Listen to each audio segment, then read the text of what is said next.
अंतर्राष्ट्रीय बाजारों के जाने माने विशेषज्ञ बग्गा साहब हमारे साथ कार्यक्रम में हो चुके हैं शामिल। सर सुप्रभात, स्वागत है आपका। सबसे पहले बताएं सर, कल डेटा जो आए थे रोजगार के वो बड़े मजबूत आते हुए दिखे और लोगों को फिर से ये डर लग रहा है कि अगर इतनी मजबूती है डेटा में तो फिर तो ब्याज दरें 0.5% बढ़ना तय है। क्या रीडिंग आ रही है सर, जरा समझाएं।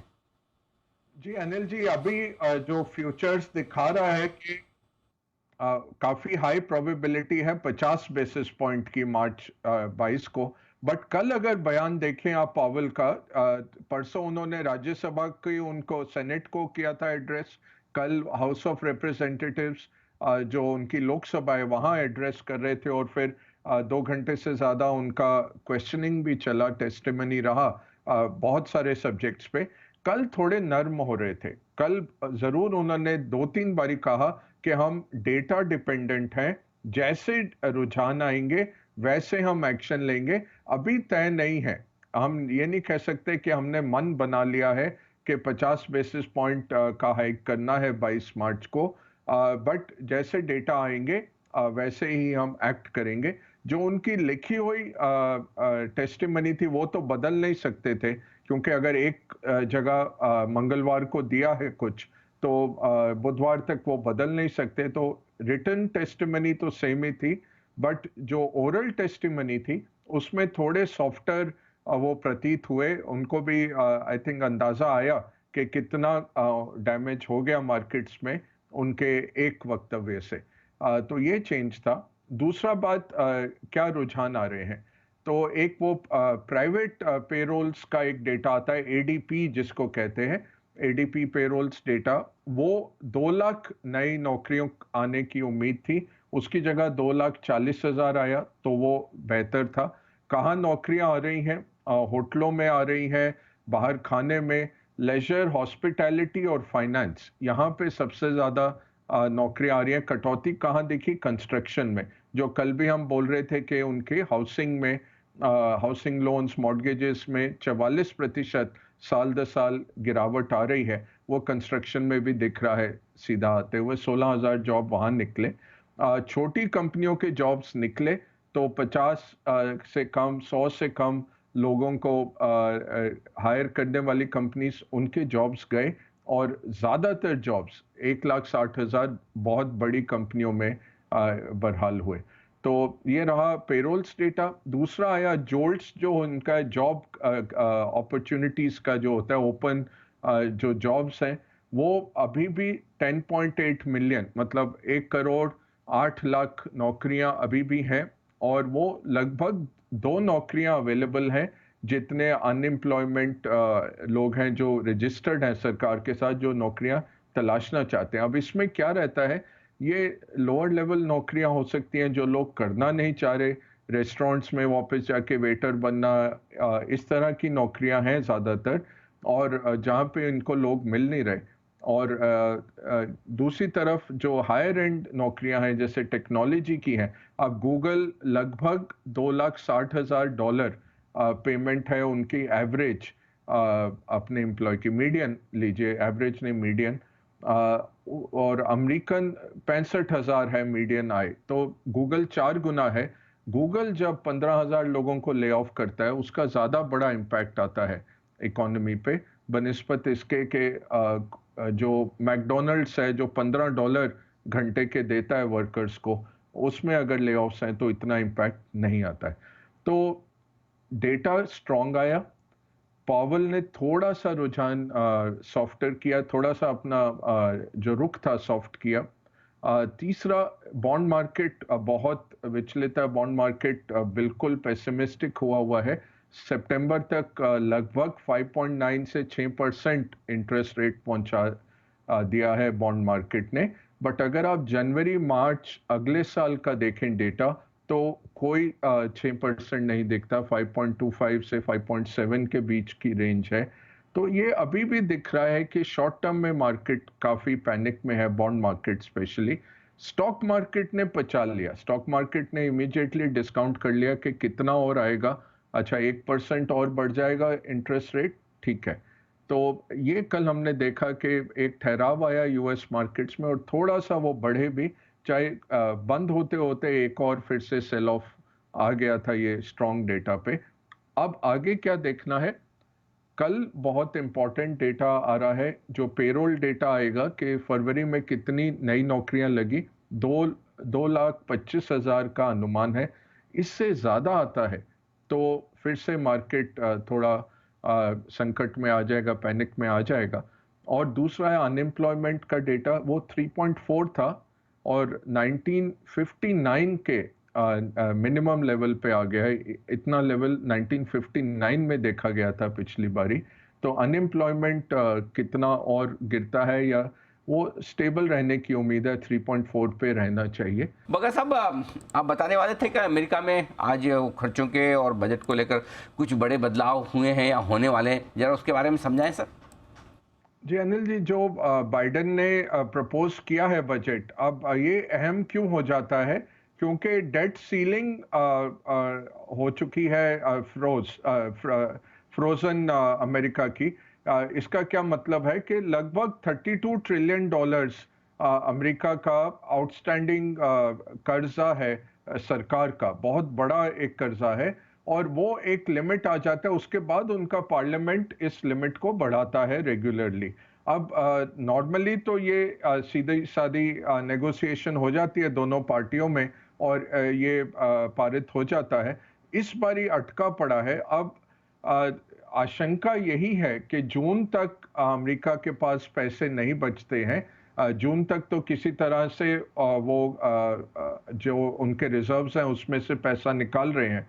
बट ये जो 2011 में इस तरह का माहौल बना था ओबामा के कार्यकाल में, जब उनका और पार्लियामेंट के बीच में झड़प थी कहाँ खर्चा किया जाए, और उसके उस time triple A rating America की गिर गई थी।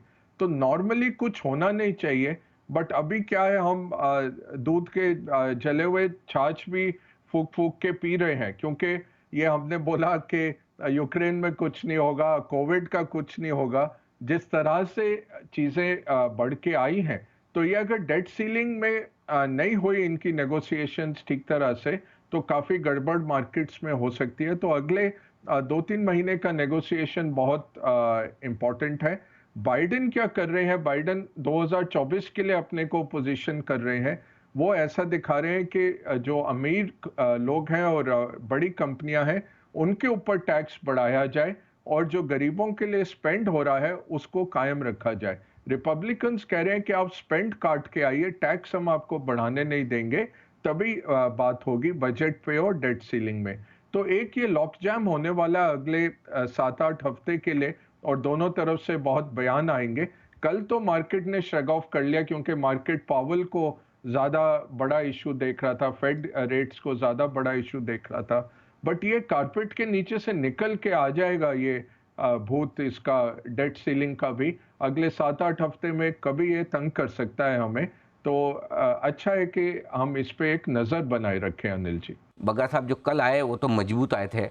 ज़्यादा इंपॉर्टेंट डेटा शायद कल शाम के जो नॉन फार्म पेरोल वाले डेटा आएंगे, जरा समझाएं सर। कितनी अहमियत है और क्या इन डेटा के दम पर 22 मार्च वाली जो मीटिंग है फेड की, उस पर बड़ा असर पड़ेगा? बिल्कुल असर पड़ेगा अनिल जी। क्यों अहम है, क्योंकि फरवरी में कितने नौकरियां यूएस में नई निकल के आई, ये डेटा कल आएगा। जो नॉन फार्म पेरोल्स डेटा कहते हैं, नॉन फार्म पेरोल्स डेटा, साथ में अनएम्प्लॉयमेंट का डेटा आता है। तो बहुत अहम रहता है। क्यों और अहम हो गया, क्योंकि जनवरी में जहां उम्मीद थी कि 2 लाख नौकरियां आएंगी, वहां 5,17,000 नौकरियां बन गई। तो उससे फिर ये मार्केट फरवरी में नीचे जाना शुरू हुआ और थोड़ा सा मार्केट हिल गया कि इकोनॉमी इतनी स्ट्रांग है, तो उसके चलते डिमांड बनी रहेगी, डिमांड बनी रहेगी तो इन्फ्लेशन बनी रहेगी, इन्फ्लेशन बनी रहती है तो फेड रेट हाइक और करेगा, जो कि इक्विटीज के लिए, स्टॉक मार्केट्स के लिए अच्छा नहीं है। तो वही बन के आ रहा है। तो कल बहुत अहम फिगर हमें देखना है, 2,25,000 का। अब ये नंबर आएगा हमारी शाम को। तो आज और कल भारत में, आज सवेरे भी आप जैसे कह रहे थे, थोड़ा इंडेक्स में हैवी वेट्स में सेलिंग दिख रही है। मुझे लगता है कि शॉर्ट पोजीशन शायद बनाई जाए इस नंबर के चलते, क्योंकि ये हमारे मार्केट के बंद होने के बाद आएगा। तो हमारे लिए थोड़ा सा इसमें रिस्क है। तो आज और कल में जो शॉर्ट टर्म पोजीशंस हैं वो देख के बनाएं। दूसरा अनिल जी जो बहुत अहम कल इवेंट है वो बैंक ऑफ जापान है।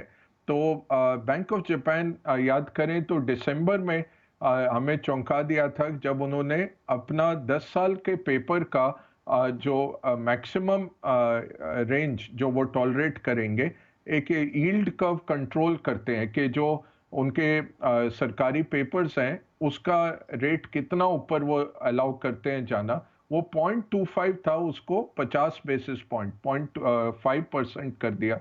उससे मार्केट्स बहुत हिल गए थे। पिछली मीटिंग में कुछ नहीं हुआ तो उससे थोड़ी राहत की सांस आई। उम्मीद ये है कल कुछ नहीं करेंगे। उसका सबसे बड़ा कारण ये है, ऐसा नहीं है कि वो सफल हुए जो कर रहे थे, उनका बॉन्ड मार्केट काफी डिसरप्टेड है। येन नीचे है, 137 पे येन चल रहा है डॉलर के सामने, और फेड रेट बढ़ा रहा है, इन्होंने रेट बढ़ाए नहीं। तो काफी चीजें इनको सॉल्व करनी है और ग्रोथ नहीं है। कल जीडीपी आंकड़े जो जापान के आए, 0.1% की ग्रोथ आई पिछली तिमाही में, दिसंबर एंड की तिमाही में। तो ग्रोथ नहीं है, इन्फ्लेशन थोड़ी बहुत है, ज्यादा नहीं है, बॉन्ड मार्केट काफी डिसरप्टेड है, करेंसी वीक है। तो इस सब के चलते कुछ करना चाहिए था, कल नहीं करेंगे। सबसे बड़ा कारण है कल उनके गवर्नर 10 साल के कार्यकाल के बाद कुरोडा साहब जो हैं वो रिटायर हो रहे हैं, अवकाश ग्रहण कर रहे हैं, और नए गवर्नर कल ही उनका पार्लियामेंट नए गवर्नर की नियुक्ति को पारित करेगा। तो कल वो कुछ सरप्राइज नहीं छोड़ना चाहेंगे अपने सक्सेसर के लिए। पिछले 4 गवर्नर्स का जब हुआ है ऐसे अवकाश ग्रहण, तो उन्होंने कभी भी पॉलिसी में चेंज नहीं लाए। ये एक प्रोटोकॉल रहता है कि आप आखिरी दिन, ये रघुराम राजन नहीं है जो जाते जाते भी पूरी कोशिश करके गए कि भारत का जितना भी प्रॉब्लम हो या बोल के जाएं कि एनआरआई डिपॉजिट भारत नहीं शायद नहीं चुका सकते, कुछ नहीं हुआ, उर्जित पटेल ने आके सब संभाल लिया। तो जापान में ये प्रोटोकॉल है कि आप जब जा रहे हैं आखिरी मीटिंग में कुछ नहीं करेंगे। वो लगता नहीं कुछ करेंगे, बट मार्केट थोड़ा सा डरा हुआ है। सवेरे आ जाएगी उनकी बैठक के जो डिसीजन है, और फिर जापान के 3:30 बजे उनकी प्रेस कॉन्फ्रेंस है, वो देखी जाएगी। फेयरवेल प्रेस कॉन्फ्रेंस रहेगी कुरोडा साहब की, बट ज़्यादा कुछ पॉलिसी मूवमेंट होने की हमें एक्सपेक्टेशन नहीं है। बट वही है कि क्योंकि ऐसी चीज़ें हुई हैं जिनकी एक्सपेक्टेशन नहीं थी, इसलिए मार्केट थोड़ा सा अब क्या है कि पहले रिस्क अवर्स हो जाता है, फिर जब इवेंट हो जाता है तब खरीदारी करी जाएगी। यही चल रहा है माहौल, और हमारे मार्केट भी इससे थोड़े से इम्पैक्टेड हो रहे हैं। ये बकर साहब, जैसा अमेरिका में हुआ मामला कि 2 साल की बॉन्ड यील्ड बढ़ गई और 10 साल की कम हो गई, कल हमारे यहाँ भी ऐसा ही मामला देखने को मिला है। हमारे भी 10 साल की और जो 1 साल की है वो लगभग बराबर हो गई। इनफैक्ट 1 साल की थोड़ी सी ज़्यादा हो गई, यानी कि शॉर्ट टर्म ब्याज दरें हमारी भी बड़ी तेज़ी से। इससे क्या संकेत मिलते हैं, क्या कुछ पढ़ना है हमें बॉन्ड मार्केट के लिहाज से, ये बताएं सर। नहीं, ये लिक्विडिटी का इशू अनिल जी, एक तो ये टैक्स आउटफ्लोस रहेंगे, एडवांस टैक्स की आखिरी किस्त जानी है 15 मार्च तक, तो वैसे ही टाइट हो जाता है मार्केट। दूसरा, इस बारी टीएलटीआरओ के सारी लिक्विडिटी निकलेगी, तो इसके चलते मार्केट में थोड़ा सा तंगी है पैसे की शॉर्ट टर्म में। बाकी इसको हम एक रिसेशन इंडिकेटर भारत में नहीं देख सकते, क्योंकि भारत में तो ग्रोथ है। अगले साल भी कुछ भी नहीं करके भी 10 से 11% नॉमिनल ग्रोथ होने का पूरा रुझान है भारत में। तो ये ज़्यादा टेक्निकल कारणों से हुआ है, क्योंकि फ्लोज की तरफ से ऐसा हो रहा है कि मार्केट में पैसों की तंगी है, तो लोग रेडी हैं ज़्यादा पैसे देने के लिए कि मार्च 31 निकल जाए, वो निकल जाए। दूसरा, सरकारी अगर आप देखें सरकार का पैसा जो आरबीआई के पास है, वो भी काफ़ी हाई लेवल पे है। 1,90,000 करोड़ तक आरबीआई के पास सरकार का है, जो उम्मीद है कि इस महीने में लागत होगी उसकी कि साल के अंत तक मिनिस्ट्रीज थोड़ा बहुत खर्चा कर लेती हैं, बिल्स पे करने शुरू हो जाते हैं लोगों के, तो वो पैसा लौट के आना चाहिए। तो ये ज़्यादा पैसे की किल्लत के कारण है। कुछ इसमें मैं रिसेशन इंडिकेटर नहीं पढ़ूंगा। जो अमेरिका में ये यील्ड इन्वर्शन 12 से 18 महीने में अच्छी गुंजाइश रहती है रिसेशन की, वैसा भारत में नहीं होता है।